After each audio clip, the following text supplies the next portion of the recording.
The ancient mark burned like liquid silver beneath my skin. I pressed my palm against the small of my back, trying to contain the searing heat as Alpha Derek's words echoed through the ceremonial hall.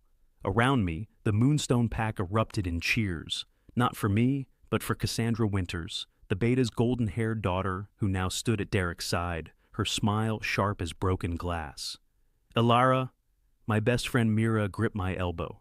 "You're shaking." I wasn't shaking. I was fracturing. The mate bond snapped with an audible crack that only I could hear. The third time in 5 years I'd felt that soul-deep severance.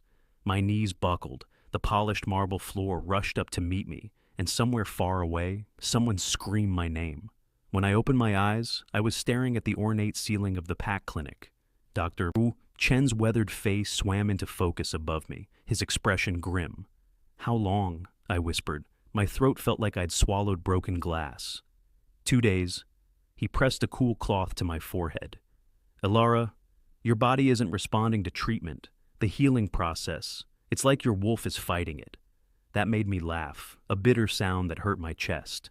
"My wolf barely exists, doctor. You know that." Everyone knew that. Elara Thorne, the Omega with the weak wolf, the one who couldn't shift properly, whose pale violet eyes marked her as different in a pack that prized strength above all. 3 mates had looked at me and chosen someone else. 3 alphas had decided I wasn't worth keeping. That's just it. Dr. Chen glanced toward the door, then lowered his voice. "Your blood work is wrong. The cellular structure doesn't match any werewolf I've ever treated. It's almost as if..." The door slammed open. Derek strode in, Cassandra trailing behind him like a shadow, her hand possessive on his arm. "Is she fit to travel?" Derek didn't look at me. He'd barely looked at me during the rejection ceremony either, his ice blue eyes sliding past me as if I were already gone. "Alpha, she needs at least another week. Answer the question, doctor." Dr. Chen's jaw tightened.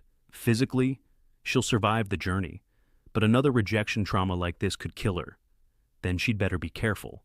Derek finally met my eyes, and I saw nothing there. No regret. No recognition of the 3 years we'd known each other. The stolen moments when I'd believed, foolishly, that maybe this time would be different. Pack law is clear. 3 rejections mean exile. You have until moonrise tomorrow to cross our borders, Elara. If you're still on Moonstone land after that... He didn't finish. He didn't need to. Cassandra smiled at me, all teeth. "Goodbye, Elara. I'm sure you'll find somewhere that wants you." The lie dripped from her words like honey laced with poison. They left. Dr. Chen helped me sit up, his hands gentle but his face troubled. "There's something else?" he said quietly. "When you collapsed, your shirt rode up. I saw..." He hesitated. "There's a mark on your lower back. Silver, shaped like a crescent moon within a sun. I've been a pack doctor for 40 years, Elara, and I've never seen anything like it. It wasn't there during your last checkup." The burning sensation intensified, as if my skin recognized being discussed. I twisted, trying to see, but the angle was wrong. "What does it mean?" "I don't know." He pulled out an ancient leather journal, its pages yellowed with age. "But I'm going to find out. In the meantime, you need to rest. And, Elara, don't let anyone else see that mark." That night, fever took me. I thrashed in the narrow clinic bed, my body alternating between fire and ice. In my delirium, I saw things that couldn't be real. Vast silver forests beneath a full moon. Wolves the size of horses with eyes like starlight. And one wolf in particular. She was pure white, her fur seeming to glow from within. And when she looked at me, I felt a recognition so deep it shattered something in my chest. "Daughter," she said, though her mouth never moved. "Daughter of the moon, why do you sleep?" "I'm not your daughter." My voice echoed strangely. "I'm nobody's daughter. My mother died giving birth to me."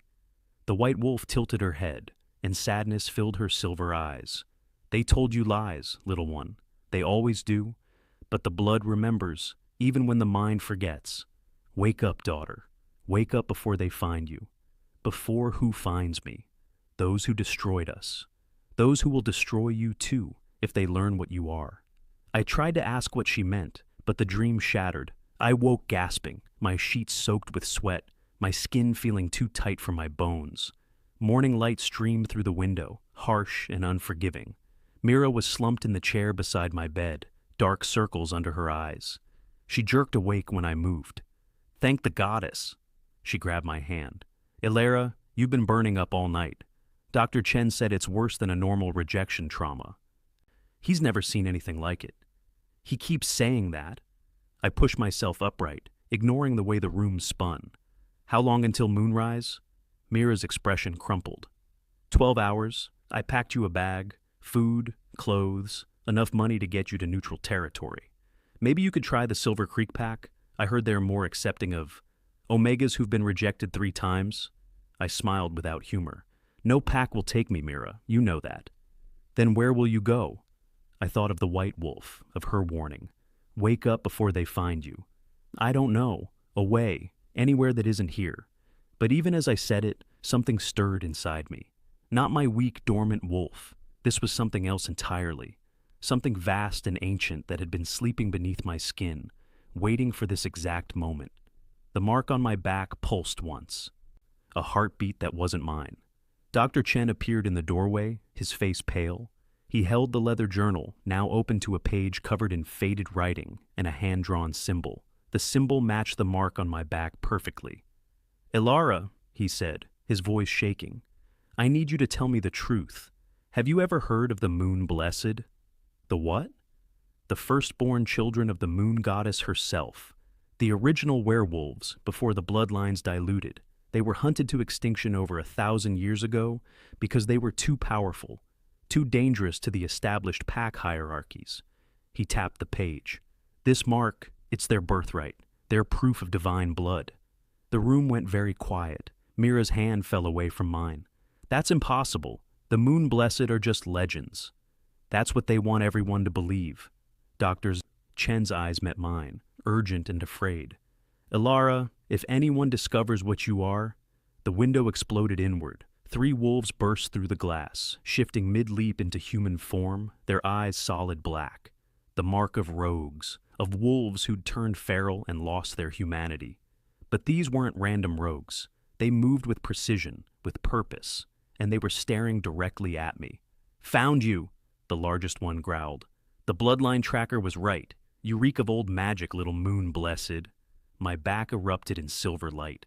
Wanting to see what would happen next? Subscribe to this channel to get to listen to more of our upcoming exciting stories. Click on the subscribe button now. Thank you. Chapter 2. The silver light pouring from my back turned the clinic into a burning star. Dr. Chen threw himself in front of Mira, shielding her from the rogues as they lunged forward. But they never reached me. The light erupted outward like a shockwave, and the 3 attackers flew backward, slamming into the walls hard enough to crack plaster. Run! Dr. Chen shouted, but my legs wouldn't obey. The power flooding through me was too much, too vast. I felt like a creek bed trying to contain an ocean. My skin glowed from within, silver veins of light tracing patterns up my arms, across my chest. The largest rogue staggered to his feet, blood streaming from his nose. Stronger than we thought, he snarled. The council will pay extra for this. Council? What council? Before I could ask, the entire building shuddered. Not from my power, from something else. Something that made every wolf instinct I possessed scream submit. The pressure in the air intensified until I could barely breathe, until even the rogues froze, their eyes going wide with primal fear. Then he walked through the door. I'd heard stories about Alpha King Theron Nightshade my entire life. Everyone had. The king who'd united the fractured territories, who'd ended the bloody pack wars, whose power was so absolute that alphas twice his age bowed before him without question.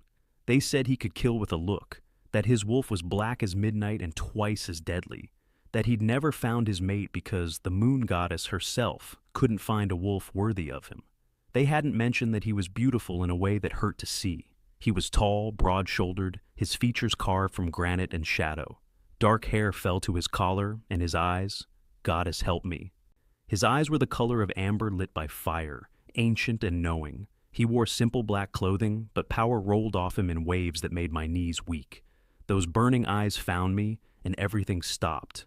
The world narrowed to just him, just us. Just this moment where something fundamental shifted in the universe. I felt it snap into place like a key turning in a lock, felt the bond slam into existence with enough force to drive the air from my lungs. Mate. The word echoed through my mind in a voice that wasn't mine, deep, possessive, absolutely certain. Theron's expression didn't change, but something flickered in those amber eyes. Recognition, hunger, and beneath it, something that looked almost like relief. Touch her again, he said quietly to the rogues, and I'll show you why alphas fear the dark. The largest rogue actually whimpered. Your Majesty, we didn't know. The council said she was unguarded. What council? The rogue's mouth snapped shut. Theron moved faster than my eyes could track, crossing the room in a heartbeat, his hand closing around the rogue's throat. He lifted the man off his feet like he weighed nothing. What council? The Shadow Council, the rogue choked out. They've been tracking the bloodlines, looking for the Silverborn. We were told to capture, not kill. Bring her back for... Theron's hand tightened, and the rogue went limp. He dropped the unconscious body, turning to the other two. They bolted for the broken window, but they didn't make it. Two massive wolves, guards I realized, Theron's personal guard, appeared from nowhere and dragged them down. Then Theron was in front of me, and I forgot how to breathe. Hello, Alara. He said my name like he'd been saying it his whole life. I've been looking for you. How do you know my name? I know everything about you. His voice was dark velvet, wrapping around me like smoke. Your mother's name was Celine. She died protecting you. Your father... He paused. Your father was someone very important, and very dangerous people want to make sure his legacy dies with you. The silver light was fading now, sinking back beneath my skin, but the mark on my back still burned. I don't understand. My father was nobody, just some rogue who... Is that what they told you? Something almost like anger flashed across his face. The lies they feed to keep you small, to keep you weak. You're dying, Alara. 3 rejections have shattered your human heart, and the power trying to wake inside you is tearing apart what's left. You have hours, maybe less. Then let me die. The words came out flat, empty. There's nothing for me here anyway. There's everything for you. He stepped closer, and I felt his heat, his power. With me, as my mate, as my queen. The world tilted sideways. You can't be serious. I'm an Omega, a nobody. You're the Alpha King. You're my mate. He said it like it was the only truth that mattered. And you're the Silverborn, the one the prophecies speak of. The wolf who carries the blood of the Lunari. The moon-blessed race that was hunted to extinction. You're the most important wolf alive, Alara, and I'm claiming you before my entire kingdom. Behind us, Mira made a sound like a strangled gasp. Dr. Chen looked like he might faint. I wanted to argue, to tell him he was insane, but the bond between us was growing stronger by the second. I could feel him now, his certainty, his fierce protectiveness, and beneath it, something darker. Fear. He was afraid of losing me. Why? I whispered. Why me? Because you're mine. The possessiveness in his voice should have frightened me. Instead, it made something deep inside me purr with satisfaction. And because you're the only one who can help me stop what's coming. The Shadow Council isn't just hunting you for sport, Alara. They're trying to prevent the prophecy. The one that says the Silverborn will either unite the kingdoms or burn them all to ash. I can't even shift properly. How am I supposed to burn anything? His smile was sharp as broken glass. Let me show you. He reached out slowly, giving me time to pull away. When I didn't, his fingers brushed my cheek, and the world exploded into sensation. Power surged between us, his alpha dominance meeting my untapped potential, and suddenly I could feel everything he felt. The bond, yes, but more than that. I could hear his thoughts. She's more beautiful than I imagined, more powerful. If I can just keep her alive long enough to understand what she is. I jerked back, my heart hammering. I can hear you. His eyes widened fractionally, the first real surprise I'd seen from him. That shouldn't be possible. Not before marking. Not before... He trailed off, studying me with new intensity. Show me your back. What? The mark. I need to see it. With trembling hands, I turned and lifted my shirt. I heard his sharp intake of breath. felt the weight of his stare like a physical touch. "Ilara," he said softly, "you need to come with me, now. The Moonstone Pack isn't safe, and when word spreads that I've claimed you, every alpha in the kingdoms will either want to steal you or kill you." Reassuring? "I'm being honest." He moved closer, his presence overwhelming. "I can protect you, but only if you trust me. Only if you let me take you home." Home. I'd never really had one of those. And if I say no, then you'll die here, alone and in pain, and the prophecy dies with you. The Shadow Council wins. The darkness spreading through our kingdoms continues unchecked, and I lose the one thing I've been searching for my entire life. He made it sound so simple. Trust him or die. Except nothing about this was simple. I need time to think. The window exploded again. This time, it wasn't rogues. It was Derek, flanked by his enforcers, his face twisted with rage. "What is the meaning of this?" Derek's alpha command filled the room, but it slid off Theron like water off stone. "This Omega is exiled from my pack. She has no right. She has every right." Theron's voice dropped to a lethal purr. "As my mate and future queen, Ilara Thorn is under my protection. Challenge her again, Alpha Derek, and I'll consider it an act of war against the crown." The color drained from Derek's face. Behind him, Cassandra looked like she might be sick. "Your Majesty, I had no idea. We didn't know that you'd rejected the most powerful wolf in 5 centuries? That you'd cast aside your true Luna for political gain?" Theron's smile was all teeth. "Perhaps you should pay closer attention to the bonds the goddess grants you. Now leave, before I forget my diplomatic training." Derek and his enforcers fled. Cassandra lingered for just a moment, her eyes meeting mine. The hatred there was pure and sharp enough to cut. "This isn't over," she mouthed silently. Then they were gone, and I was alone with the Alpha King and the smoking ruins of my old life.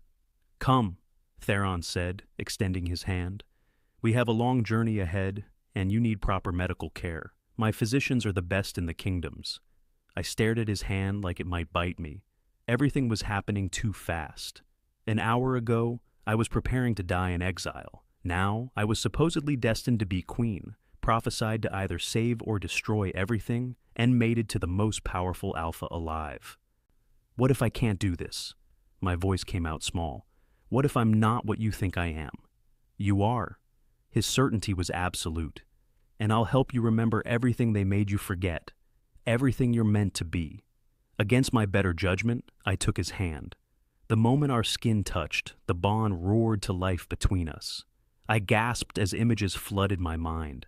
Vast stone halls lit by silver moonlight. Wolves bowing before me. Power crackling at my fingertips. And through it all, Theron at my side, his amber eyes watching me with something between worship and fear. "Mine," his wolf growled in my head. "Finally mine." "I can hear him," I whispered. "Your wolf." "Good." Theron pulled me closer, and I felt his heartbeat against my palm. "That means the bond is taking. You'll survive this, Ilara. I won't let you fade." He lifted me effortlessly, cradling me against his chest. I should have protested, should have insisted I could walk, but exhaustion crashed over me in waves. The silver light, the rogues, the revelation of what I might be. It was too much. "Sleep," Theron murmured. "I have you now. Nothing will harm you again." His guards materialized around us as we left the clinic. Outside, a massive black SUV waited, flanked by motorcycles. The Moonstone Pack had gathered, staring in shock as their discarded Omega was carried away by the Alpha King himself. I caught Mira's eye in the crowd. She was crying, but she smiled and mouthed, "Go, be happy." I wanted to tell her I didn't know how, that happiness felt like a foreign language. But Theron was already settling me into the vehicle, his body a warm shield between me and the world. As we pulled away from the only home I'd ever known, something inside me shifted.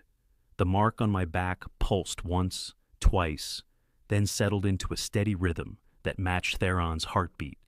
And in the back of my mind, the white wolf from my dreams spoke again. Finally, she whispered, "The king found you. Now the real battle begins, daughter. Now you learn what you truly are." I wanted to ask what she meant, but darkness rose up to claim me, and I fell into it gratefully, trusting, for the first time in my life, that someone would catch me when I fell. 3 days later, I woke in a bed that felt like sleeping on clouds. Silk sheets the color of midnight pooled around me, and morning light streamed through floor-to-ceiling windows that overlooked mountains I didn't recognize. The room was enormous, decorated in silver and black, with ancient weapons mounted on the walls and books that looked older than civilization itself. A palace. Theron had brought me to his palace. I sat up carefully, expecting pain, but my body felt good. Better than good. The constant ache from the rejections was gone, replaced by a humming energy beneath my skin. "You're awake," I jumped. Theron stood in the doorway, still dressed all in black, looking like sin and salvation wrapped in one devastating package. The bond between us sang at his presence, and I felt my wolf, my weak, dormant wolf stir for the first time in years. "How long have I been asleep?" 3 days. Your body was healing, adjusting to the bond. He moved into the room with predatory grace. "How do you feel?" "Different. Stronger." I flexed my fingers, watching silver light dance beneath my skin. "What's happening to me?" "You're becoming what you were always meant to be." He sat on the edge of the bed, close enough to touch but not touching. "The royal physicians examined you while you slept. Elara, you're not just a werewolf. You're—" A knock at the door interrupted him. "Your Majesty," a female voice called. "The council is convening. They demand to meet your mate." Theron's jaw tightened. "Tell them I'll be there within the hour." "There's more, my lord. Lady Morgana has arrived. She's claiming breach of contract, saying you promised—" "I promised nothing." His voice could have frozen fire. "Dismissed." Footsteps retreated. I watched Theron's face, seeing tension there, seeing the weight of whatever political nightmare he'd stepped into by claiming me. "Who's Lady Morgana?" "Someone who believed she would be queen." He met my eyes. "She was wrong." "Theron, maybe this is a mistake. I don't know how to be a queen. I can barely—" He moved so fast I didn't see it coming. One moment he was sitting, the next he was kneeling before me, his hands cupping my face with surprising gentleness. "Listen to me," he said fiercely. "You are my mate, my queen, and you are the Silver-born, the one the prophecies speak of. Everything I've built, everything I've fought for, it's been leading to you. Don't doubt that, don't doubt us." His certainty should have comforted me. Instead, it terrified me, because I could hear his thoughts now, clearer than before, and beneath the fierce protectiveness was something else. He was hiding something. Something about what I was. About why he'd really been searching for me. Before I could question him, a sharp crack split the air. We both turned toward the window, where a spiderweb of fractures was spreading across the glass. "What? Don't move." Theron was on his feet, his body blocking mine. The window shattered inward, and a figure landed in a crouch among the glass. She was beautiful and deadly, with raven black hair and eyes like green poison. Power radiated from her in waves. Not alpha power, but something older, darker. "Hello, Theron." Her smile was venomous. "I came to meet the Omega who thinks she can take my place." "Lady Morgana, of course. You have no place here, Morgana." Theron's voice was pure alpha command. "Leave before—" "Before what? Before she realizes you're using her?" Morgana laughed, a cruel sound. "Oh, this is delicious. She doesn't know—" "Does she? She doesn't know why you really need the Silver-born." Ice flooded my veins. "What is she talking about?" Theron's silence was answer enough.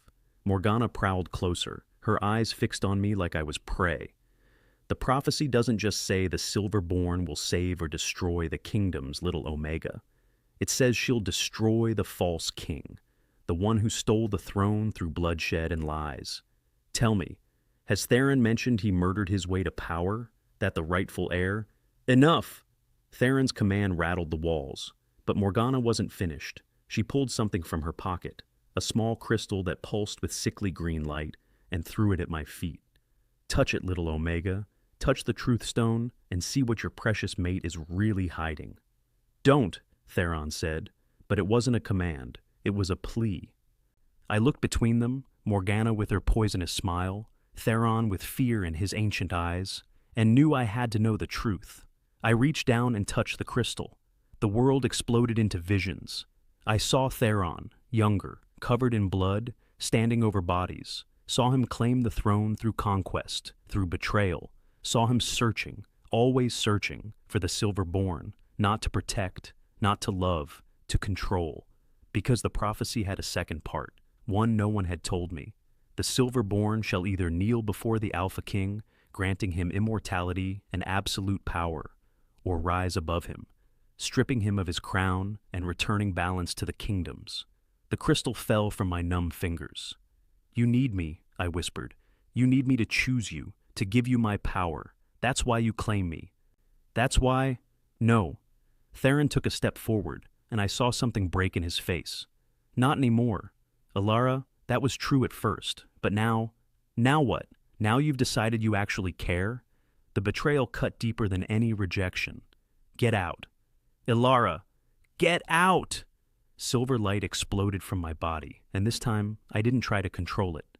Power flooded the room, ancient and furious, and for the first time in my life, I felt my wolf rise up. Not weak, not dormant, but massive and terrible and ready to burn the world down. Theron and Morgana both staggered backward, their eyes wide with fear and awe. Because I wasn't just glowing silver anymore. I was floating 3 feet above the ground, my eyes pure white light. And the ancient artifact mounted on the wall, a sword called Moonbane, forged by the Lunari themselves, was vibrating in its case, responding to my presence. "Impossible," Morgana breathed. "She's not just part Lunari, she's—" The sword shattered its case and flew into my hand. The moment I touched it, memories that weren't mine flooded my consciousness. I saw the Lunari in their prime, beings of pure moonlight and power, neither werewolf nor human, but something far greater. Saw them hunted, slaughtered, their children scattered across the kingdoms. Saw my mother, my real mother, dying to hide me from those who would use me, and I saw myself. Not as I was, but as I would become. A hybrid, the last of the Lunari bloodline, the bridge between two worlds, the one who would decide the fate of every supernatural being alive. I looked down at Theron, at the Alpha King who'd lied to me, who'd planned to use me, and felt the power in my veins surge higher. "You wanted the Silverborn?" My voice echoed with otherworldly power. "You found her. Now let's see if you survive what comes next." Wanting to see what would happen next? Subscribe to this channel to get to listen to more of our upcoming exciting stories. Click on the subscribe button now. Thank you. Chapter 3. The sword in my hand sang with power, and I sang back. For 3 weeks I'd been trapped in this gilded cage of a palace, learning to control the magic that threatened to tear me apart from the inside. Theron had given me space after the Truthstone incident, space I'd demanded, space I'd needed. But the bond between us stretched taut as a wire, humming with unspoken words and unfinished business.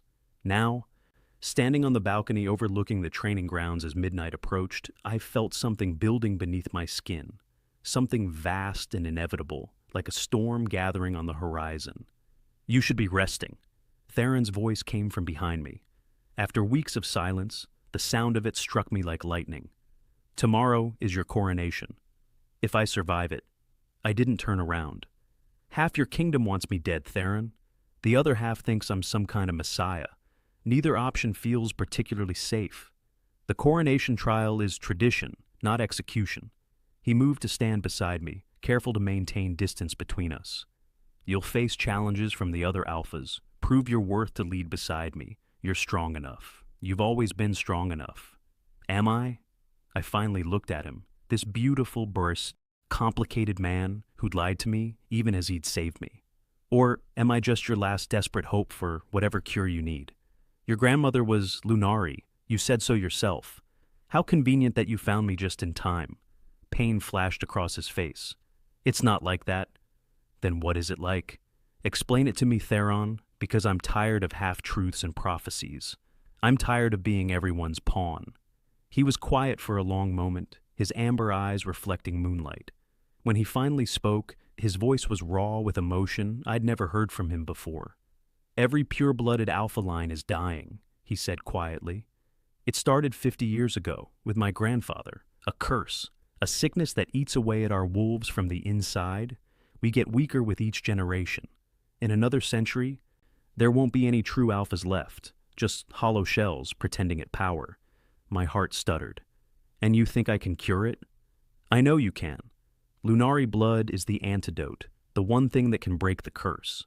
My grandmother tried, but her power had been diluted over generations. You... He turned to face me fully, and I saw desperation in his eyes. You're pure Lunari, Ilara, the first in 1,000 years. Your blood, your magic. It could save thousands of lives. It could save our entire race. So that's what I am to you. Medicine? No. He moved closer, and the bond between us flared hot enough to burn. At first, maybe.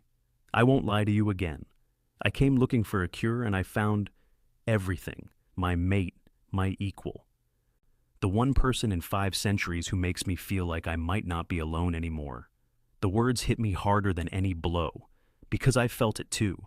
This pull toward him that had nothing to do with prophecies or politics, and everything to do with the way he looked at me, like I was the answer to questions he'd stopped asking years ago. I don't know how to forgive you, I whispered. I'm not asking you to, not yet.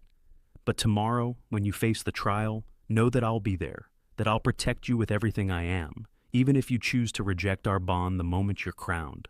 Before I could respond, power surged through my body like a tidal wave. I gasped, doubling over as my bones began to crack and reshape. Not painfully, the sensation was almost euphoric, like finally stretching after being cramped for too long. Ilara, Theron's hands were on my shoulders, steadying me. What's happening? I don't know. The words died in my throat as my body exploded into light. The shift came on me like a storm, overwhelming and inevitable. My human form shattered into a million pieces, reforming into something I'd never been able to achieve before. Fur rippled across my skin, not brown or gray like a normal wolf, but pure silver that gleamed like starlight. My bones elongated, my senses sharpened to impossible clarity. When the transformation completed, I stood on 4 legs for the first time in my life, and the entire world felt different. I was massive, larger than any wolf I'd ever seen, larger even than Theron's alpha form. Silver fur covered me from nose to tail, and when I looked down at my paws, I saw markings glowing beneath the fur, ancient symbols in lunar white that pulsed with each heartbeat.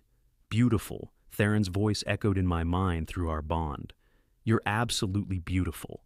I turned to look at him and found him on his knees, his head bowed, his entire body trembling with the effort of submitting to my presence. Not just him. Through the palace windows, I could see guards, servants, nobles, all dropping to their knees as my power washed over them in waves. For 100 miles in every direction, every wolf felt me. I could sense them like pinpricks of light in the darkness, and every single one of them bowed. The moon goddess's daughter, someone whispered from inside the palace. She's real. The silver wolf is real. Terror and exhilaration warred inside me.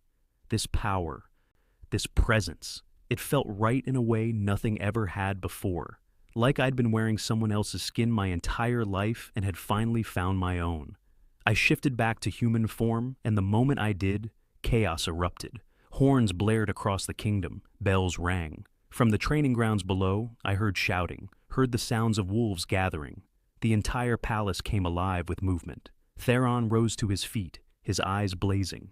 They felt you. Every wolf in the kingdom just felt your first shift. Is that bad? It's unprecedented. He grabbed my shoulders, and I felt his urgency through the bond. Ilara, the coronation was supposed to be tomorrow evening, but after this display of power, the council will demand it happens immediately. They'll want to test you, to see if you're a threat or a blessing. The doors to my chambers burst open. A woman I'd come to know as Lady Seraphina, head of the royal council, stood there with a dozen guards behind her. Her face was grim. Alpha King, she said formally. The council convenes within the hour. The trial will begin at dawn. That's impossible, Theron growled. She needs time to prepare.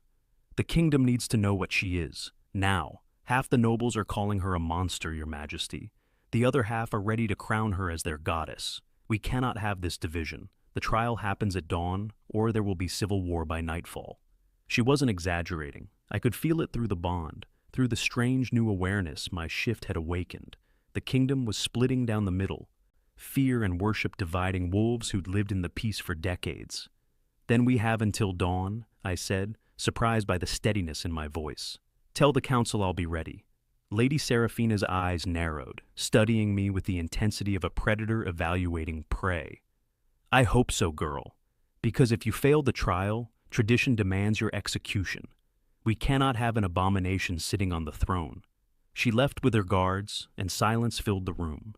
I won't let them hurt you, Theron said fiercely. You might not have a choice. I moved to the window, looking out at the kingdom that would either accept or destroy me. What exactly is this trial? Challenges from any alpha who wishes to contest your worthiness. Combat, usually, though some choose tests of wisdom or magic.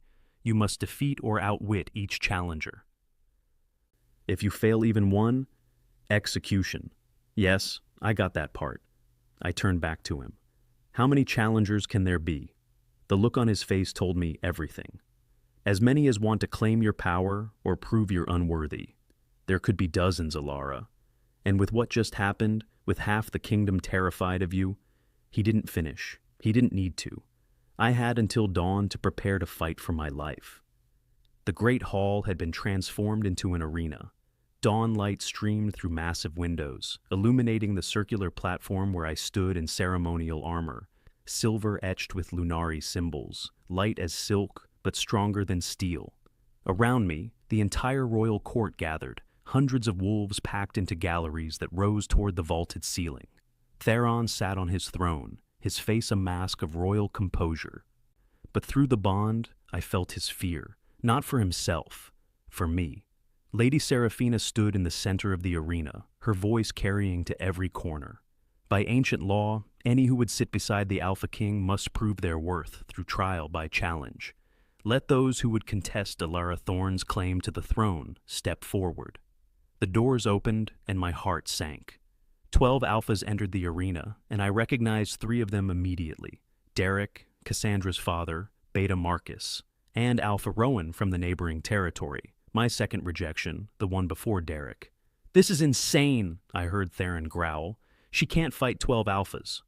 The law is clear, Your Majesty, Lady Seraphina replied coolly. All challenges must be answered. Derek stepped forward first, his smile vicious. I, Alpha Derek Moonstone, challenge Alara Thorne's worthiness on grounds of dark magic and deception. She used unnatural power to seduce the Alpha King, and I have proof. Murmurs rippled through the crowd. Theron shot to his feet. You dare! I invoke my right as her former mate. Derek's eyes glittered with malice. I spent 3 years with this Omega, 3 years watching her fail at the simplest tasks, unable to shift, pathetic and weak. Yet, within weeks of meeting you, Your Majesty, she suddenly manifests unprecedented power. She's using forbidden magic, blood magic. She's corrupted. Lies, I said, my voice carrying across the hall. I didn't know what I was. The rejections, they broke whatever was binding my true nature. How convenient. This from Alpha Rowan, who stepped up beside Derek. I too question her sudden transformation. I rejected her 5 years ago because her wolf was dormant, useless. Now she claims to be part Lunari. The Lunari were exterminated for a reason. They were too dangerous, too hungry for power. Enough! Theron's command shook the walls. These are baseless accusations. Then let her prove it. Lady Morgana's voice rang out from the gallery, and I spotted her among the nobles, her smile poisonous. Let her face the traditional first challenge, the test of truth. If she's truly worthy, the Moonfire will accept her.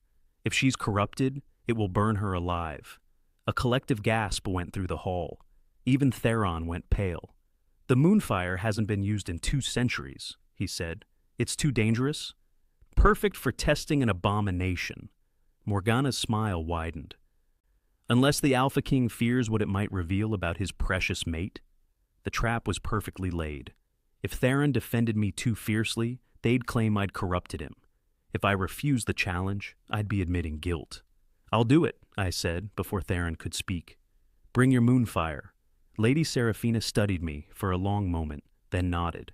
Guards wheeled in an ancient brazier, black iron etched with silver runes. They lit it with ceremonial torches, and white flames erupted from its depths, flames that didn't burn with heat, but with something colder, more absolute. "The moonfire burns away all lies," Seraphina announced. "It reveals the truth of one's nature. Step into it, Alara Thorn, and let us see what you really are." I approached the flames, feeling their pull. This was madness, but I'd come too far to back down now. I stepped into the moonfire. Pain exploded through every nerve, but it wasn't the agony of burning. It was the pain of every lie I'd ever believed about myself being ripped away. I was weak. I was worthless. I was broken. I was nothing. The flames burned through each false belief, each cruel word I'd internalized, until all that remained was truth. I was Lunari. I was powerful. I was meant for more than this. The white flames turned silver, then exploded outward in a shockwave that rattled the entire hall. When the light faded, I stood in the center of the brazier, completely untouched, my skin glowing with moonlight. Silence gripped the hall. "She passed," someone whispered. "The moonfire accepted her." But Morgana wasn't finished. One test proves nothing. She still must face combat challenges. Derek grinned, drawing his sword. "I claim first challenge by right of former bond. Let me show this court what a rejected Omega truly is." He lunged at me before Lady Seraphina could even sanction the fight. I moved on instinct, and silver fire erupted from my hands, not to attack, but to defend. The flames formed a shield that caught Derek's blade, and his weapon shattered on impact. He stumbled back, shock written across his face. "Impossible," he breathed. That's Lunari fire. It hasn't existed for..." Movement in the corner of my eye made me spin. A flash of steel, an assassin dressed in noble's clothing, blade aimed not at me, but at Theron's exposed back. Time seemed to slow. I saw the killer's face, one of Morgana's guards, his eyes black with poisoned intent. Saw the angle of the blade, knew that if it struck, it would pierce Theron's heart. Power exploded from me like a supernova. Silver fire poured from my hands, not a shield this time, but a weapon, pure Lunari magic, the kind that hadn't been wielded in a millennium. It struck the assassin mid-leap, and he didn't just fall, he disintegrated, burned to ash by flames that sang with ancient fury. The hall erupted into chaos. Guards rushed forward, nobles screamed, and Theron was at my side in an instant, his hands on my face, checking me for injuries. "You saved my life," he said, wonder and fear mixing in his voice. "I told you." Morgana's voice cut through the pandemonium, shrill with triumph. "She's too dangerous. That power, she'll kill us all." "She just saved your king," Theron roared. "Or are you upset your assassin failed, Morgana?" The accusation hung in the air like a blade. Morgana's face went white. "You have no proof?" "The guard wore your colors." Lady Seraphina's voice was ice. "And the poison on his blade is one only your house has access to. You orchestrated this entire trial to murder the Alpha King and blame it on his mate." Guards seized Morgana as she tried to flee. Her screams echoed through the hall, but I barely heard them. I was staring at my hands, at the silver fire still dancing across my fingers, at the proof that I was something both miraculous and terrifying. Theron pulled me close, and I felt his heart hammering against my chest. Through the bond, his emotions crashed over me: relief, fear, love, and beneath it all, fierce protectiveness. "No more trials," he said, his voice carrying to every corner of the hall. "Anyone who wishes to challenge my mate's worthiness will face me first. And I promise you, I fight to kill." The alphas who'd been preparing to challenge me stepped back. Even Derek looked shaken, his eyes fixed on the pile of ash that had been a living man moments before. Lady Seraphina approached, her expression unreadable. "The trial is complete. Alara Thorn has proven her worth through truth and combat, has saved the Alpha King's life, and has revealed treason in our midst. I see no reason to delay further." She raised her voice. "All hail Alara Thorn, Luna Queen of the Northern Kingdoms." The chant started slowly, then built like thunder. "Luna Queen, Luna Queen, Luna Queen." But not everyone was cheering. I could see the fear in some faces, the suspicion. Half the kingdom had called me their savior. The other half had called me an abomination. The silver fire in my hands flickered and died. But I could still feel it coiled inside me, waiting, watching. As servants rushed forward with the ceremonial crown, Theron leaned close, his lips brushing my ear. "There's something else I need to tell you," he whispered, urgency threading his voice. "About why I really need you, about what happens if the curse isn't broken soon. Tell me, not here, tonight, after the coronation feast. I'll show you the truth, all of it." His eyes met mine, and I saw shadows there, secrets that made my newly awakened instincts scream warnings. And then, you can decide if you still want to stand beside me, or if you'd rather let the prophecy take its course and burn everything down. Before I could respond, Lady Seraphina placed a crown of silver and moonstone on my head.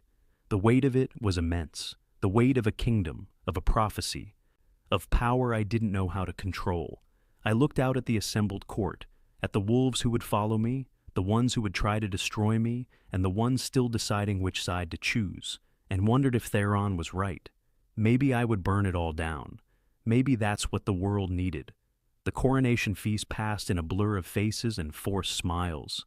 Noble after noble approached to pledge their loyalty, but I could taste the fear beneath their words.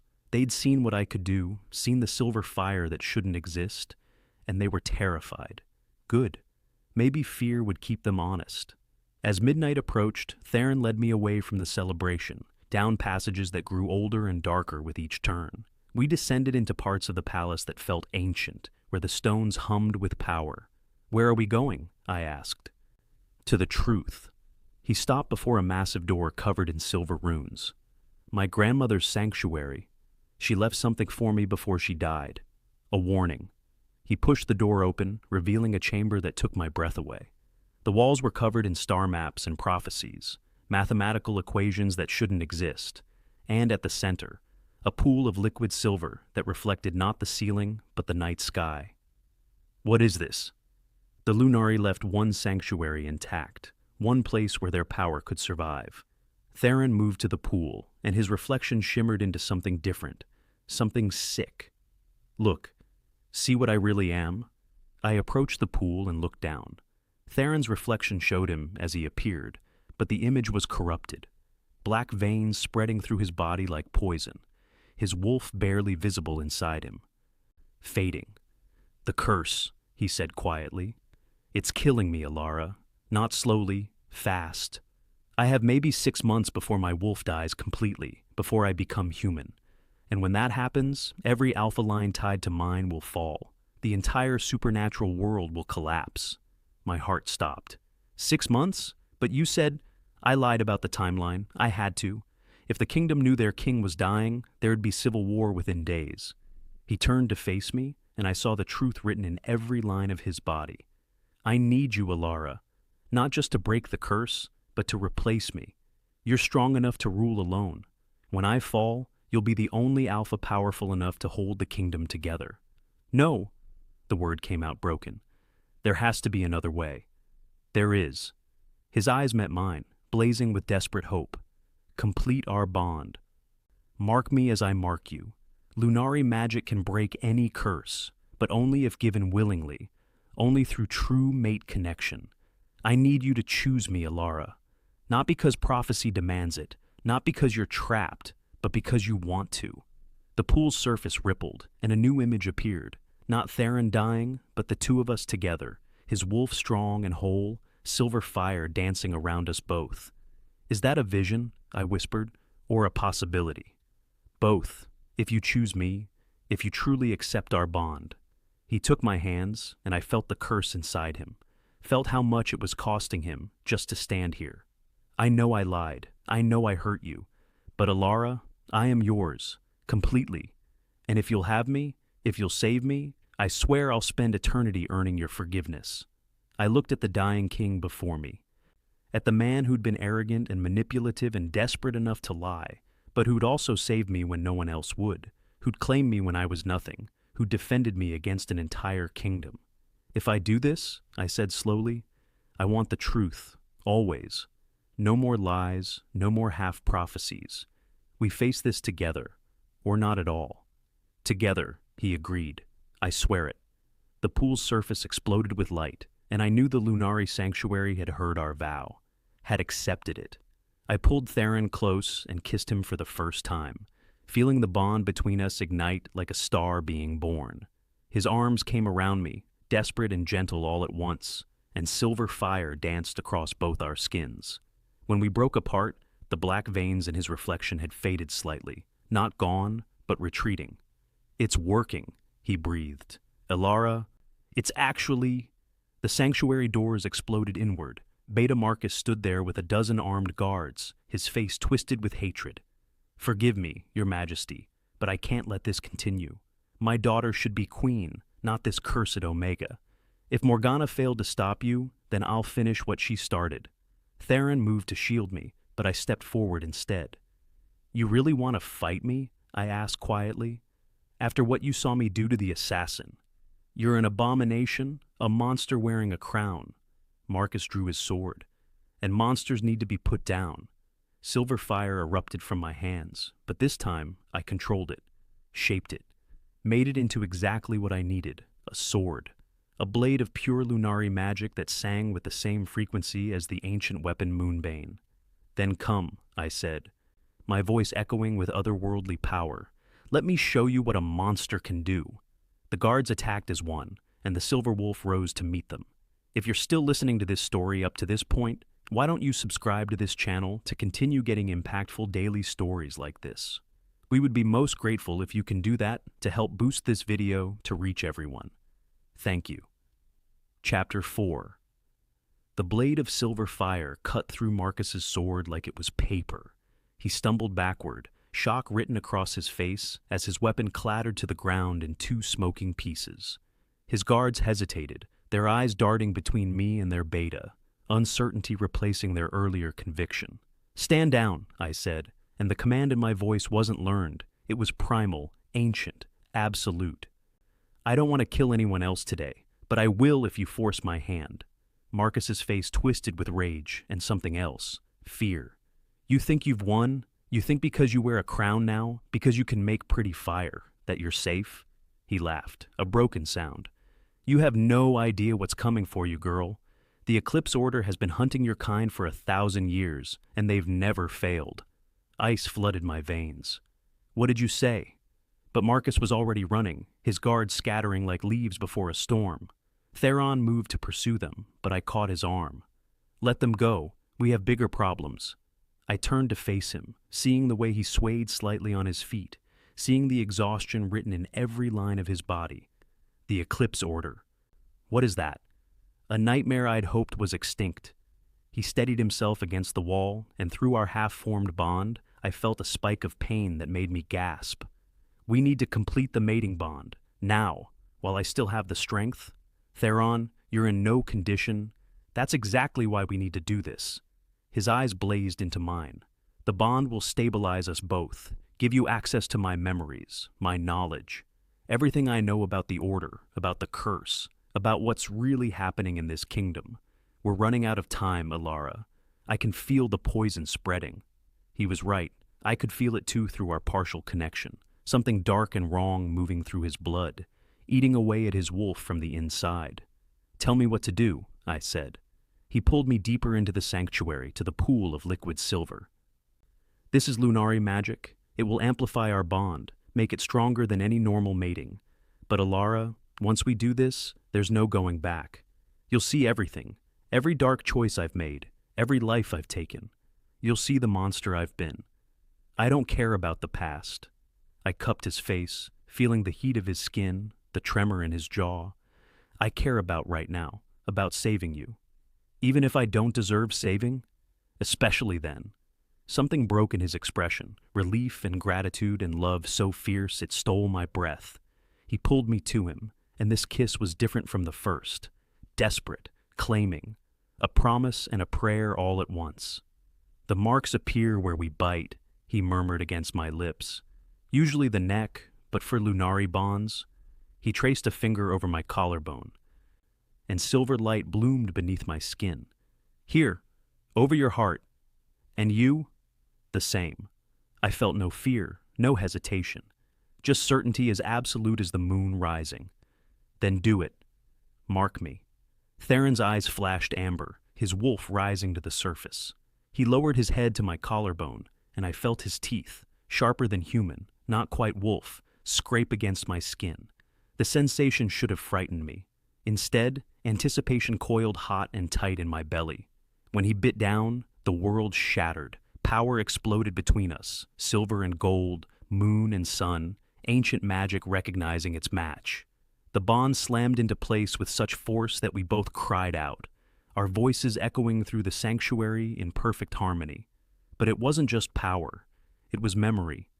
I saw through Theron's eyes, felt his thoughts and emotions as if they were my own, saw him as a child, watching his father die from the curse, saw him fight his way to the throne, not from ambition, but from desperation, knowing only the strongest could hold the fractured kingdoms together. Saw him search for years, following whispers and legends, looking for the Lunari who could break the curse, looking for me, and I saw more. Saw the Eclipse Order operating in shadows, their members spread throughout every pack in the kingdom, saw them orchestrating the Alpha bloodline curse, slowly poisoning the strongest wolves to weaken supernatural society. Saw their ultimate goal, to reduce all werewolves to controllable servants by eliminating the strongest bloodlines and harvesting Lunari power to create hybrid soldiers who answered only to them. The visions came faster now, overwhelming. I saw myself through Theron's eyes, saw him watching me from the shadows long before he'd revealed himself at Moonstone territory, saw him arrange for guards to protect me without my knowledge, saw him investigating the rogues who'd attacked me in the clinic.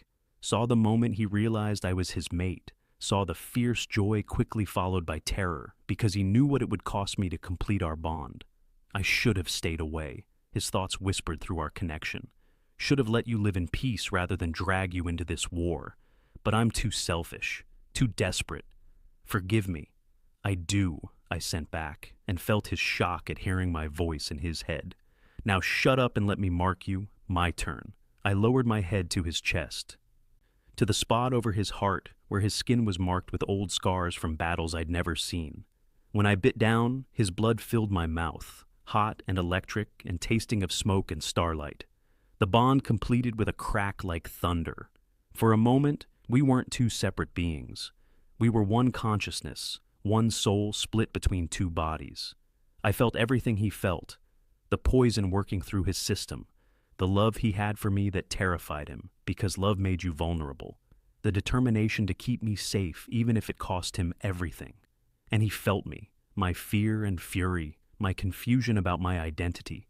The power coiled inside me like a sleeping dragon, and beneath it all, the undeniable truth that I loved him too. Loved this complicated, damaged king who'd lied to protect me and would die to save me. When we finally pulled apart, gasping, the marks on our chests glowed like twin stars. But something was wrong. The marks weren't normal mate symbols. They weren't the simple pack crests or family emblems that usually appeared. Instead, words were forming on our skin in a language I shouldn't understand, but somehow did. Ancient Lunari script that burned itself into our flesh like a brand. I looked down at my chest, at the prophecy written there in silver fire. 2 souls, 1 destiny. The moon blessed shall rise, but only through sacrifice. When darkness claims the throne, the silver wolf must choose. Die to save the pack, or watch the kingdoms burn. The Alpha King shall fall by dawn or by design, and only blood will break the chain. Horror crawled up my spine. Theron, he was staring at his own mark, his face gone white. The same words appeared on his chest, but with one crucial difference. Where mine said, the silver wolf must choose, his said, the Alpha King must fall. It's a death prophecy, he breathed. One of us has to die for the other to fulfill their destiny. The sanctuary seemed to spin around me. No, there has to be another interpretation. Prophecies are always absolute. The voice came from behind us, cold and mocking. When written in Lunari blood magic, prophecies cannot be avoided, only delayed. We spun to find Lady Morgana standing at the entrance, but she looked different now. The beautiful noblewoman facade had crumbled, revealing something darker beneath. Her eyes glowed red, not wolf, but something else entirely. Dark magic clung to her like smoke. "How did you escape?" Theron demanded. "You think a few guards could hold me?" Morgana laughed, the sound grating. "Brother dear, you really should have killed me when you had the chance. Father always did say you were too sentimental. Brother? I looked between them. What is she talking about? Oh, he didn't tell you? Morgana's smile was venomous. I'm Theron's dear half-sister, born from Father's dalliance with a witch who specialized in dark magic.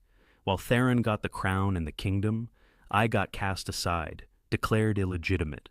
But Mother taught me power that makes alpha dominance look like parlor tricks. She stepped into the sanctuary, and I felt the wrongness radiating from her. This wasn't just a spurned royal. This was something that had touched darkness and let it consume her. The Eclipse Order has been very patient, Morgana continued. Centuries of careful planning, eliminating the Lunari bloodline, poisoning the Alpha lines to weaken them. We knew eventually one pure Lunari would slip through our fingers, one who could undo everything we'd built. Pieces clicked into place. You orchestrated my rejections. Guilty? She didn't sound remotely sorry. Derek, Rowan, even sweet Adrian before them, all infected with compulsion magic. Each rejection was designed to fracture your spirit, keep your powers dormant. We needed you weak enough to capture, but alive enough to harvest. Her eyes gleamed. Lunari blood is the key to creating hybrid wolves, soldiers who combine werewolf strength with Lunari magic, all controlled by the Order. With your blood, we could build an army that no kingdom could stand against. Rage burned through me, but before I could move, Theron collapsed. I caught him. Feeling the poison surging through our bond like acid, his skin was burning up, sweat beading on his forehead. What did you do? I demanded. The same thing I've been doing to every pure-blooded alpha in the kingdom. Morgana produced a vial from her pocket, filled with black liquid. Slow-acting poison, undetectable until it's too late. It mimics the natural curse, makes it progress faster. Most alphas have months before they fall. But Theron? She tilted her head, studying him like a bug. I gave him the concentrated dose weeks ago. He has days, maybe hours. You're lying. Am I? She gestured to Theron, who was now shaking in my arms, his wolf flickering in and out of existence behind his eyes. The poison is already in his marrow, eating away at his alpha essence. Soon he'll be human, weak, useless. And when the kingdom sees their precious king fall, chaos will reign. Unless... She pulled out a second vial, this one glowing with silver light. The cure, distilled from Lunari blood. From the small samples we've collected over the centuries. One dose could save him. Could save all the infected alphas. Her smile was shark-like. All you have to do is surrender yourself to the Eclipse Order. Come willingly, let us study you, harvest what we need. Do that, and I'll cure them all. Don't, Theron gasped, his hand gripping mine with desperate strength. Don't give her what she wants. Let me die, Alara.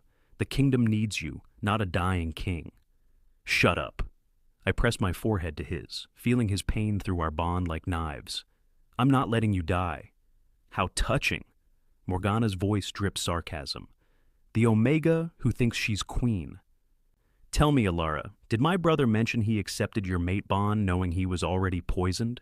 That he planned to bind you to him, make you queen, and then conveniently die so you'd be trapped ruling a kingdom you don't understand? I looked at Theron and saw the truth written in his eyes. Is that true? I needed you safe, he whispered. Needed you in a position of power where the Order couldn't touch you. I thought if I bonded you to the throne, gave you legitimacy before I died... He coughed, blood flecking his lips. I thought I was protecting you. Fury and heartbreak warred inside me. You idiot! You absolute idiot! Did you really think I'd want to live without you? That I'd accept that kind of sacrifice? The prophecy says one of us has to die. The prophecy, I said fiercely, can go to hell. Silver fire erupted from my hands, but this time it wasn't a weapon. It was healing magic, pure Lunari power flowing into Theron, trying to burn away the poison. I felt it working, felt the darkness retreating. But it wasn't enough. The poison was too deep, too entrenched. Cute try, Morgana said. But that poison was designed specifically to resist Lunari healing. The only cure is the one I hold. She dangled the vial. So what will it be, Silver Wolf? Your freedom or your mate's life? And while you're deciding, remember, every other infected alpha in this kingdom is dying too. Beta Marcus, Alpha Rowan, dozens of others. Their blood is on your hands if you refuse. The sanctuary fell silent, except for Theron's labored breathing. Through our bond, I felt him trying to speak, to tell me to let him go. Felt his love for me, his certainty that his life was a fair trade for mine. But I also felt something else. The power coiled inside me, vast and ancient. The Lunari magic that had been awakening since my first shift. It wasn't just healing power or combat magic. It was the power of transformation, of change, of rewriting reality itself. The white wolf from my dreams spoke in the back of my mind. You are my daughter, and you carry my gift. The gift to break any chain, shatter any curse. But such power requires sacrifice. The question is, what are you willing to pay? I looked at the prophecy written on my chest. One of us has to die. But what if dying didn't mean stopping? What if it meant transformation? I'll do it, I said quietly. I'll surrender to the Eclipse Order. Alara, no. Theron tried to rise, but the poison had weakened him too much.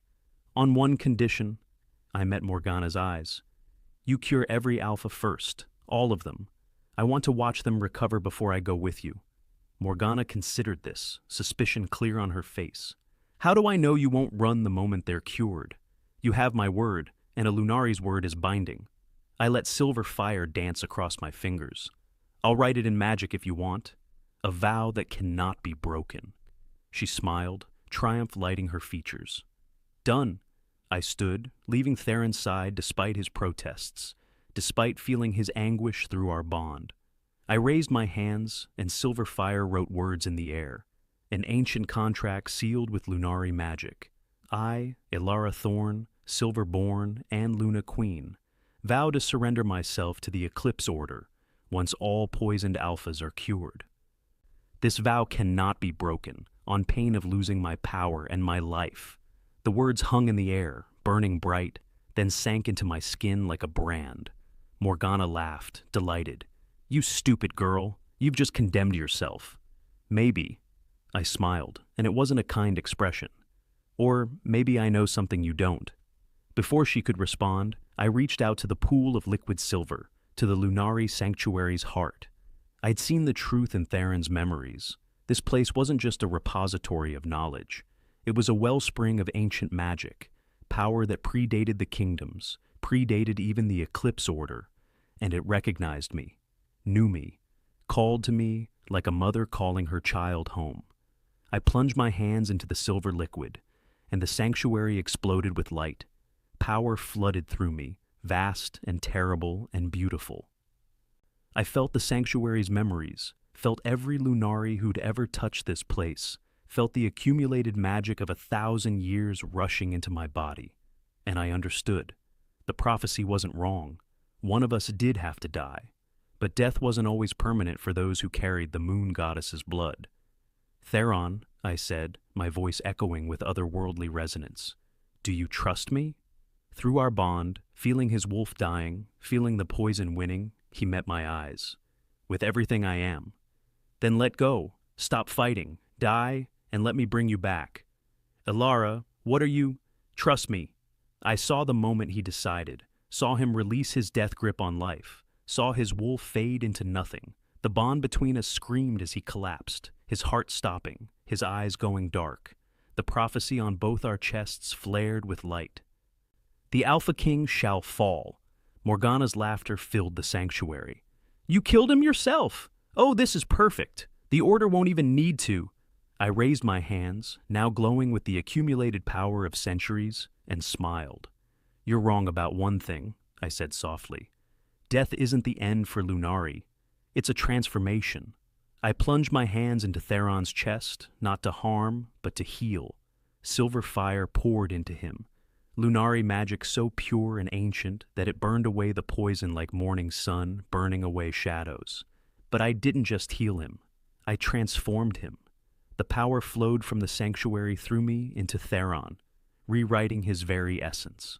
Not making him Lunari, that wasn't possible, but creating something new, a hybrid, the first true hybrid in 1,000 years, part wolf and part moon.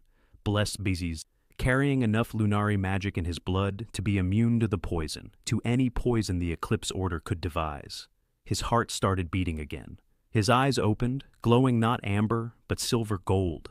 When he rose to his feet, power radiated from him in waves that made even Morgana step back in fear. "What did you do?" she whispered. "I broke your curse."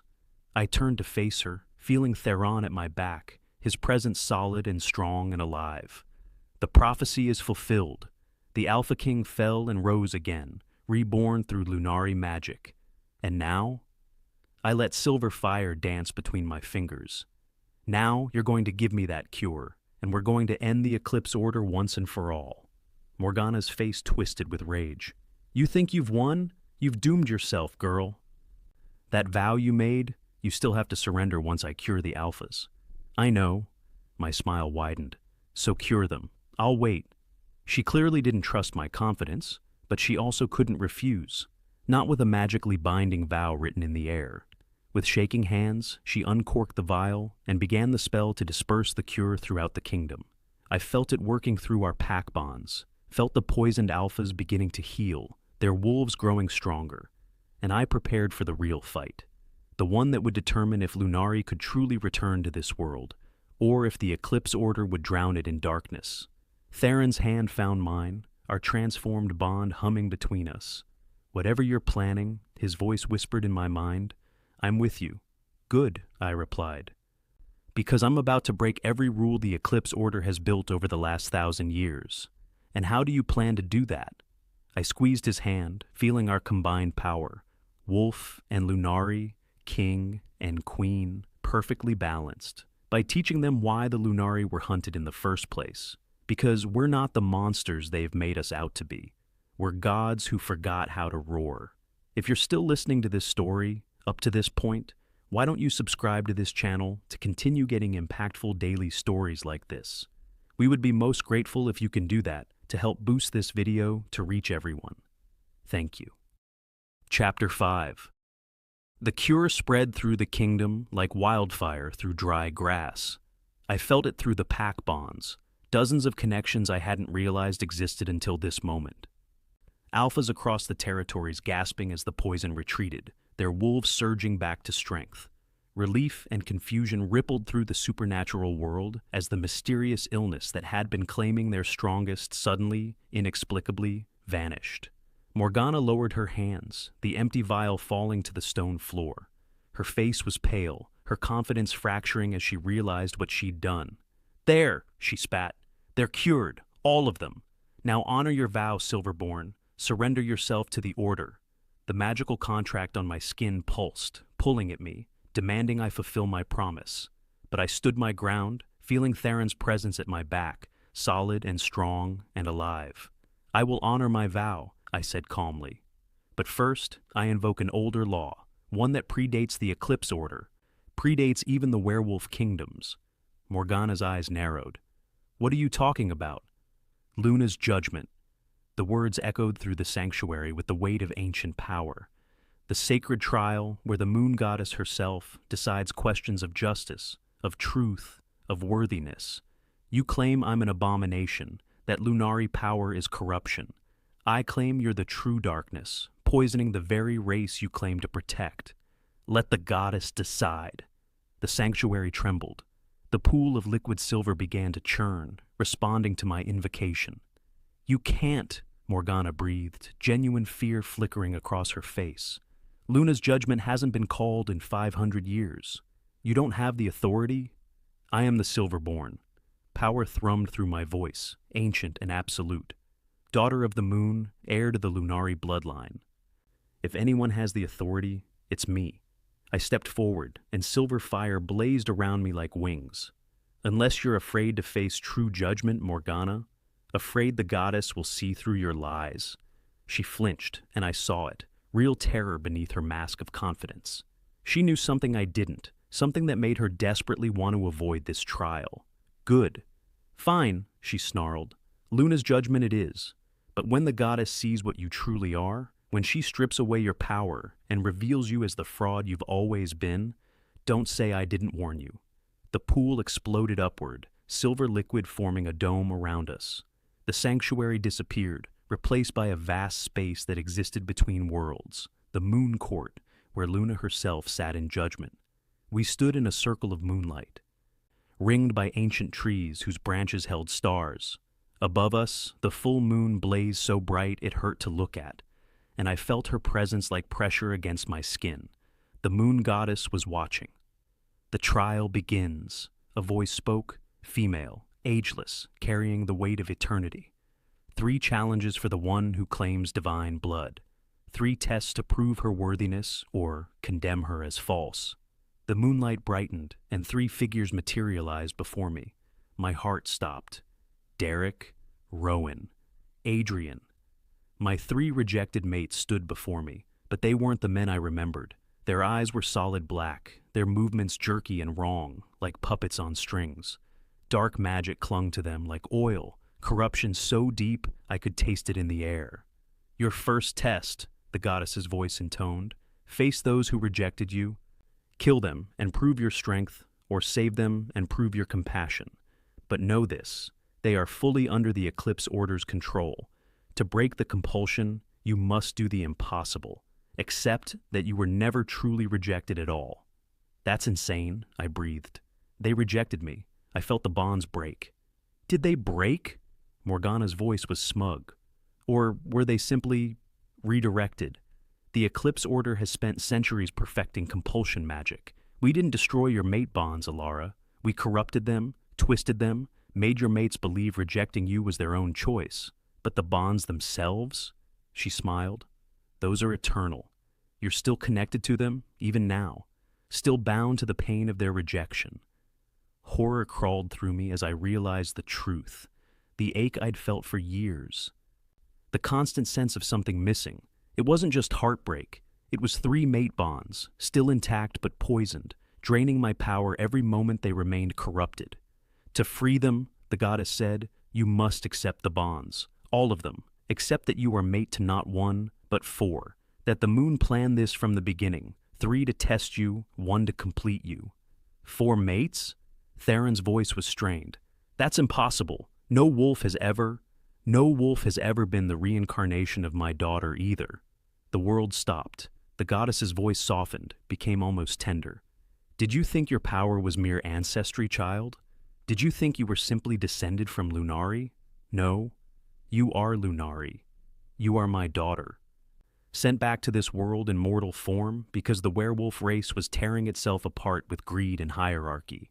You were born to bring balance, to remind them what true power looks like." Images flooded my mind. Not memories, but knowledge. I saw myself in another life, immortal and powerful, the moon goddess's favored daughter. Saw how I'd watched the werewolf kingdoms descend into brutality. Saw how I'd begged my mother to let me help them. Saw how she'd agreed, on one condition: I would be born mortal, vulnerable. I would experience rejection and pain and powerlessness. Only then would I understand what needed to change. "The 3 rejections were never meant to break you," the goddess continued. "They were meant to forge you, each one a lesson, each one necessary to prepare you for what you would become." "And Theron?" A note of approval entered her voice. "He was your true mate all along, the only one strong enough to stand beside a goddess, the only one who could see past your Omega disguise to the power beneath." Tears streamed down my face as understanding crashed over me. It had all been planned. Every moment of suffering, every rejection, every instance of being called weak or worthless. It had all been shaping me into someone who could change everything. "So what now?" I asked, my voice breaking. "I just accept all 4 bonds, even though I love only Theron?" "Love is not finite, daughter. You can love your 3 mates as companions, as guards, as those who share a piece of your soul without diminishing what you feel for your true mate. Accept the bonds, purify them, and free them from the Eclipse Order's control, or kill them, and prove Morgana right, that power corrupts, that you're no better than those who hunt you." The 3 men before me stirred, their corrupted eyes focusing on me with predatory hunger. The compulsion was making them see me as prey, as something to destroy. I had to choose, now. "Theron," I said quietly, not taking my eyes off the 3 approaching men. "Can you accept this? Can you accept me bonded to others, even if you're my true mate?" Through our bond, I felt his struggle, Jealousy and possessiveness warring with trust and understanding. Then, slowly, acceptance. If it saves them, he said roughly. If it frees them and makes you whole. Yes, I can accept it. You're mine, Ilara, and I'm secure enough in that to share the burden of protecting you. The declaration settled something in my chest. I raised my hands, calling on the Lunari power flowing through me, and spoke directly to the three men who'd rejected me. Derek, Rowan, Adrian, I know you're in there, buried beneath the compulsion. I know the rejection wasn't your choice, and I forgive you, all of you. I accept our mate bonds, not as romantic love, but as pack, as family, as warriors who will stand together. Come back. Let me heal you. Silver fire poured from my hands, but this time it wasn't a weapon or a shield. It was pure acceptance, pure forgiveness. The fire wrapped around all three men, and I felt their bonds snap into place with shocking intensity. 4 mate bonds, 1 true mate, and 3 bonded guardians. It should have been too much, should have torn me apart. Instead, it made me whole. The corruption burned away like morning mist. Derek, Rowan, and Adrian collapsed, gasping, their eyes clearing as the compulsion shattered. They looked at me with horror and recognition, memories of what they'd done under the Order's control written clearly on their faces. Ilara, Derek whispered, dropping to his knees. What did they make us? It wasn't you, I said firmly. It was never you. You're free now. We all are. The moonlight pulsed with approval. First test passed, the goddess announced. You chose compassion over vengeance. Now, the second test. The ground beneath us split open, and darkness poured out. Not ordinary darkness. This was the collected poison from every alpha in the kingdom. Every drop of corruption Morgana had spread over decades. It coalesced into a writhing mass of shadows and malice, a physical manifestation of the Eclipse Order's evil. Your second test, the goddess said. Absorb the curse, take it into yourself, and purify it with your power. But know this, the poison is designed to kill Lunari. It will try to consume you from within. You will feel every moment of suffering you've absorbed, every alpha's pain, multiplied 1,000-fold. You may survive. You may not. Choose. I looked at the mass of darkness, felt its hunger, its desire to corrupt and destroy. Then I looked at Theron, at Derek and Rowan and Adrian, at all the wolves across the kingdom who were just beginning to heal. How is this even a choice? I asked quietly. I stepped forward and plunged my hands into the darkness.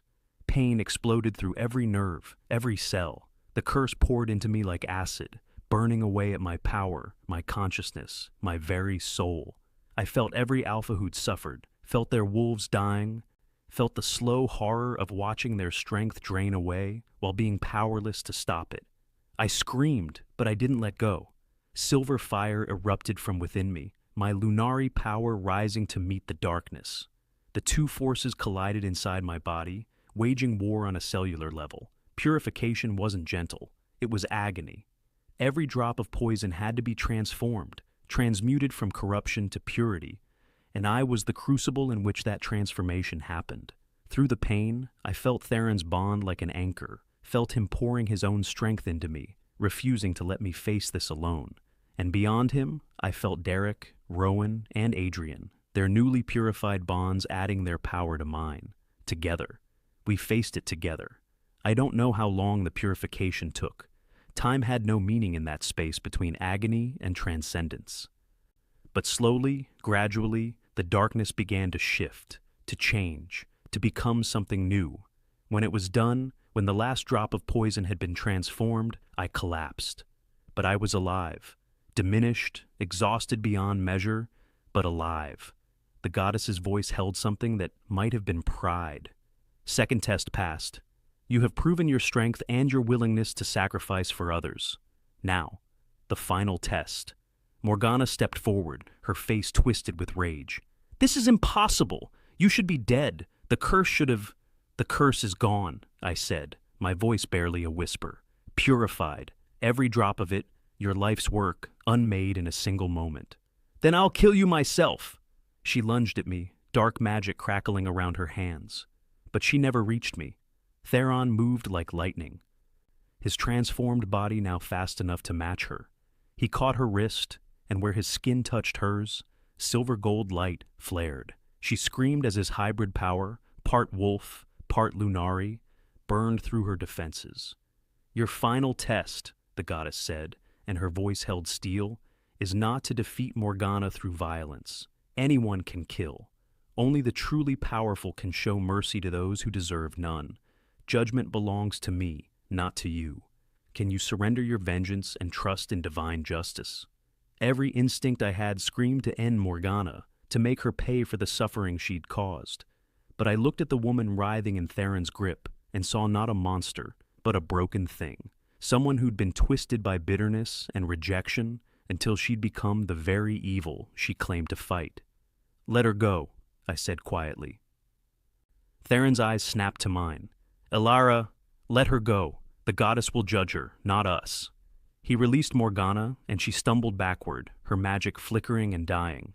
She looked at me with pure hatred, but beneath it I saw fear. "Morgana Nightshade," the goddess's voice rang out like a bell. "You have corrupted my children, twisted sacred bonds, and poisoned the very gift I gave to the werewolf race. You have been found wanting. Your punishment is this. You will live, but powerless. No magic, no wolf, no supernatural abilities. You will walk the world as human, bearing witness to everything you failed to destroy, unable to harm another soul." Morgana opened her mouth to protest, and her voice came out silent. The dark magic surrounding her flickered and died, her eyes fading from red to ordinary brown. She fell to her knees, pressing her hands to her throat, trying and failing to speak. "Take her away," the goddess commanded, and guards materialized from moonlight. Not mortal wolves, but divine beings who served the moon court directly. They lifted Morgana and carried her into shadow. The moonlight brightened, and I felt the goddess's attention focus fully on me. "All 3 tests passed," she said, and warmth flooded her voice. "You have proven yourself worthy, daughter, not just as Lunari, but as queen, as leader, as one who understands that true power lies not in domination, but in sacrifice, in compassion, in choosing mercy when vengeance would be easier." "What happens now?" I asked. "Now, you wake up, you return to your kingdom, and you change everything." The moon court dissolved like morning mist. I gasped, finding myself back in the sanctuary. Theron's arms around me. Derek, Rowan, and Adrian knelt nearby, their bonds humming contentedly in the back of my mind. The pool of silver liquid was still, peaceful, reflecting ordinary moonlight now. "How long?" I whispered. 3 days, Theron said roughly. "You've been in Luna's judgment for 3 days. The entire kingdom is in chaos. Half of them think you're dead, the other half think you've ascended to godhood." "Neither." I smiled weakly. "I'm just me, but I think I know what needs to change." The decree went out at dawn. I stood on the palace balcony, newly healed, with Theron at my side and my 3 bonded guardians behind me. The entire kingdom had gathered, every pack, every territory, thousands of wolves looking up at their new queen. "For centuries," I said, my voice carrying on wind that smelled of magic, "we have divided ourselves by birth, alpha, beta, omega, as if our worth was determined by biology rather than character, as if power was a gift given randomly by the moon rather than earned through our choices." Murmurs rippled through the crowd. "I stand before you as proof that these labels mean nothing. I was called Omega, worthless, weak, yet here I stand, having survived 3 rejections, having purified a curse that nearly destroyed us all, having faced Luna's judgment and emerged victorious. I let silver fire dance across my fingers. The only thing that made me weak was believing what others told me about myself." Theron stepped forward. "From this day forward, there are no ranks by birth in this kingdom. No Omega, no Beta, no Alpha assigned at birth. Your rank is what you make it. Your power comes from your actions, your choices, your strength of character." His voice rang with command. "Any wolf who wishes to lead must prove themselves worthy. Any wolf who wishes to serve does so by choice, not by genetic lottery." The crowd erupted, some in cheers, others in protests. Change was never easy, never clean, but it was necessary. Derek stepped forward, and the crowd fell silent. Everyone knew him, knew what he'd done. "I rejected my true mate," he said, his voice carrying. "Not by choice, but under compulsion. Yet the shame is mine to bear. I failed to fight hard enough, to see through the corruption. So, now I pledge myself to Queen Alara's guard. I will spend my life protecting what I once tried to destroy." He knelt. "I am no longer Alpha of the Moonstone Pack. I am just Derek, a wolf seeking redemption." Rowan and Adrian followed suit, each pledging themselves to my service, each acknowledging their failure and their determination to do better. The kingdom watched in stunned silence as three powerful alphas willingly surrendered their titles, their territories, their everything, to serve an Omega-turned queen. "This is the new way," I said quietly. "Power given freely, in service to something greater than ourselves. Who you were born as matters less than who you choose to become." It wouldn't be easy. Change never was. Already I could see resistance in some faces, see the old guard clinging to tradition. But I also saw hope, in the Omegas who'd been beaten down for too long, in the Betas who'd never been given a chance to lead, in the young wolves who were tired of the old ways. We had begun something. Whether it would succeed or fail, only time would tell. 6 months later, I stood in the royal physician's chambers, staring at Dr. Helena with disbelief. "Say that again," I whispered. "You're pregnant, Your Majesty, with twins." Helena's smile was warm, but her eyes held something like awe. "And it's unusual. One child carries pure Lunari essence. The other carries pure Alpha bloodline. I've never seen anything like it. It's as if they're balancing each other, two halves of a whole." My hand moved to my stomach, where I could now feel two distinct heartbeats, two souls, intertwined but separate. Theron burst into the room, having felt my shock through our bond. "Alara, what's wrong?" "We're having twins." The words came out tremulous. "One Lunari, one Alpha." He froze, understanding dawning in his eyes. We both looked down at the mate marks on our chests, the prophecy that had been written there months ago. One child will save the werewolf race. The other will transform it into something new. "The destiny that required death," I breathed. "It wasn't about us dying. It was about the death of the old ways, the old hierarchies, the old prejudices. They had to die so something new could be born." Theron pulled me close, his hand covering mine over my stomach. "Our children will be the bridge between Lunari and wolf, between the divine and the mortal, between what was and what will be." "Are you afraid?" I asked, terrified. His smile was crooked, but also excited. If anyone can raise children who will change the world, it's us. Through the windows, I could see the kingdom spread out below. Our kingdom, transformed but still transforming. Derek, Rowan, and Adrian were training new guards in the courtyard, teaching them that strength came from unity, not domination. Former Omegas were rising to positions of leadership, their worth finally recognized. The territories were slowly, painfully, learning to judge wolves by their actions rather than their birth. It wasn't perfect. We still had so far to go. But it was better. It was changing. And in my womb, two children grew. One who would save us, one who would transform us. The future incarnate, growing stronger every day. Somewhere in the shadows, I knew new prophecies were stirring. New challenges would come. There would always be those who resisted change, who preferred the old ways, who would see my children as threats rather than blessings. But for now, in this moment, I allowed myself to be simply happy. I was Alara Thorn, the Silver-born, Luna Queen, and mother-to-be. I'd been rejected, broken, and remade. I'd faced gods and monsters and emerged victorious. And this life I was building, this family, this kingdom, slowly learning to be better. This was worth every moment of pain it had taken to get here. Theron's lips brushed my temple. "I love you," he murmured. "My queen, my mate, my everything." "I love you too," I whispered back. "My king, my partner, my home." Outside, the full moon rose over the kingdom, and I swore I heard her voice one last time, my mother, the moon goddess, offering her blessing. "Well done, daughter, well done." The silver reckoning was complete. The old world had died, and a new one was being born. and I couldn't wait to see what came next. The end. Epilogue 10 years later. Mama, Luna won't stop reading my mind. I looked up from the council reports to find my daughter Celine storming into my office, her silver eyes flashing with irritation. At 10 years old, she was already showing the full range of her Lunari powers: telepathy, healing, the ability to shift between wolf and human form with effortless grace. Behind her, trying not to laugh, came her twin brother, Theron Jr. We called him TJ.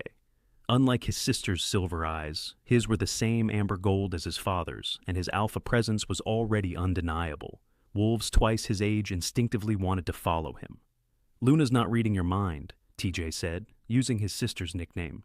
"You're just broadcasting so loud she can't help but hear you." "Am not. R2. Children." I used my queen voice, and they both fell silent. Though Celine shot her brother a glare that promised retribution later. "TJ, work on your mental shields. Luna, respect your brother's privacy. Both of you have training with Derek in an hour." They groaned in unison but scampered off, their argument already forgotten. Theron emerged from his study, shaking his head. 10 years old and already more powerful than most adult wolves. Should we be worried? Constantly? I stood and moved into his arms, feeling the mate bond between us as strong as ever. But also proud. They're going to change the world, Theron, just like the prophecy said. Let's hope they change it for the better. He kissed me softly. Speaking of which, the Vampire Council sent another request for an alliance treaty, and the Fey courts want to discuss trade agreements. Your revolution didn't just change the werewolf kingdoms, love. It's spreading to every supernatural race. I thought about that, about how the simple act of declaring that power came from choice rather than birth had rippled outward, challenging hierarchies across the supernatural world. Some embraced it, others fought against it, but the conversation had started, and it wouldn't stop. "Good," I said finally. "Let it spread. Let every Omega, every outcast, every wolf or vampire or Fey who was told they were less than, let them all know there's another way." Through the window, I watched my children training in the courtyard under Derek's watchful eye. Celine moved with fluid grace, silver fire dancing at her fingertips. TJ commanded the practice dummy with his alpha presence, making it respond to his will. One to save us. One to transform us. The prophecy was still unfolding, still being written, and I couldn't wait to see what my children would become. The end. Thank you for watching this video. Subscribe, like, and share this video to continue listening to this type of story daily, and also to appreciate this community too. I would like to hear your wonderful opinion about this story. Please comment below.